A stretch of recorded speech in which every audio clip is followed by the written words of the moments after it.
L'adolescent peut exprimer un mal-être sous la forme qu'il peut aller jusqu'à avoir, jusqu'à énoncer au fond l'idée suicidaire auprès de jeunes comme lui. L'adolescent communique avec les jeunes comme lui. Et c'est vrai que pour un ami, une amie, ou même parfois quelqu'un qui est plus éloigné, c'est une difficulté de savoir comment répondre à cet ami ou à ce garçon ou à cette fille qui énonce cette idée suicidaire. D'abord, ça angoisse, ça perturbe. Je crois qu'il serait évidemment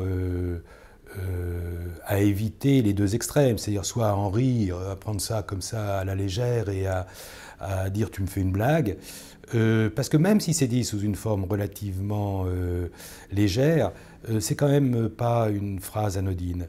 Ou l'autre extrême, ça serait immédiatement de se précipiter vers cet adolescent comme s'il était en grand danger. Je crois qu'il y a toute une étape à partir de ce qu'un garçon ou une fille peut énoncer à un autre adolescent. Il y a toute une étape, je crois, à comprendre, qui n'est pas toujours très facile, de la part de l'adolescent qui reçoit cette phrase d'un ami, à essayer là aussi de l'écouter et de comprendre ce qui se passe, en prenant en compte que ça peut l'angoisser lui-même et que du coup il peut avoir peur de ce qui lui a été dit, confié, prenant parfois même la forme d'un secret.